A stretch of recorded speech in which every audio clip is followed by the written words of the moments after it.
प्रयागराज के बाघंबरी मठ में लवीर गिरी आज महंत का कार्यभार संभालेंगे। आज 13 अखाड़ों के साधु संत उन्हें मठ परंपरा से महंत की गद्दी पर बिठाएंगे।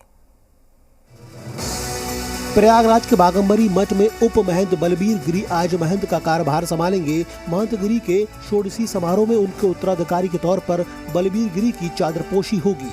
संत महात्मा की मृत्यु के बाद उनका कर्मकांड 16वें दिन होता है, जिसे षोडशी कहा जाता है, और नरेंद्र मोदी के षोडशी समारोह के दौरान ही बलबीर की ताजपोशी होगी।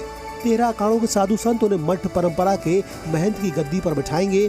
समारोह में 10,000 से ज्यादा साधु संतों के शामिल होने का अनुमान है।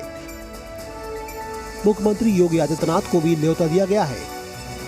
हजारों की संख्या में हमारे संत यहाँ हो जाएंगे और उसके अलावा जितने भी यहाँ इलाहाबाद के लोग हैं सबको बुलाया गया। तकरीबन हमने जो है 10,000 व्यक्तियों का भोजन बनाया है। महंत नरेंद्र गिरी ने अपने सुसाइड नोट में बलबीर गिरी को उत्तराधिकारी घोषित किया था। बलबीर गिरी के पास बाघंबरी मठ और बड़े हनुमान मंदिर की जिम्मेदारी होगी, लेकिन किसी भी फैसले में 15 सदस्यों के एडवाइजरी बोर्ड की अहम भूमिका होगी। चलिए बात करते हैं बिहार की राजनीति को लेकर। स्वास्थ्य विभाग के आंकड़ों को लेकर सीएम नीतीश कुमार नीति आयोग पर भड़क गए। उन्होंने साफ कर दिया है कि नीति आयोग बिहार को लेकर पूरी तरह से ईमानदार नहीं है। उन्होंने अपनी सरकार और पिछली सरकार के आंकड़ों का हवाला देते हुए कहा है कि नीति आयोग को क्या नजर नहीं आ रहा।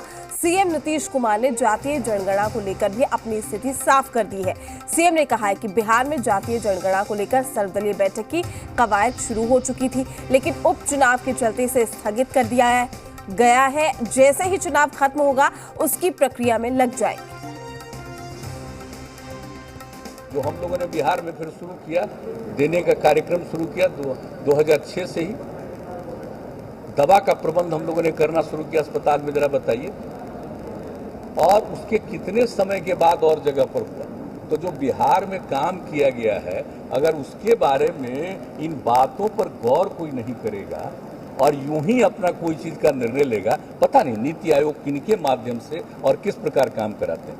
हम तो चाहेंगे अगली बार जब भी नीति आयोग की फॉर्मल बैठक होगी और उसमें अगर हम लोगों को भी जाने का मौका मिला तो एक एक बात हम फिर कहेंगे कि भाई इस तरह का जो असेसमेंट करते हैं, असेसमेंट करने का तरीका होना चाहिए ना।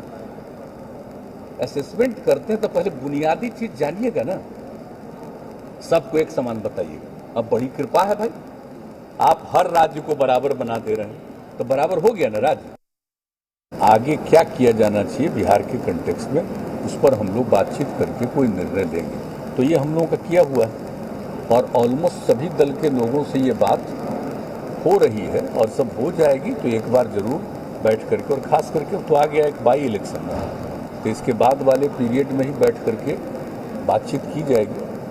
सब लोगों के मन में तो बात है ही यहाँ के बारे में, आप जानते ही हैं, लेकिन आगे क्या करना चाहिए, जो कुछ भी अब वहाँ से नहीं किया जा रहा, तो यहाँ के संदर्भ में जो कुछ भी करना है उसके बारे में हम लोग जरूर बैठ करके चर्चा करेंगे।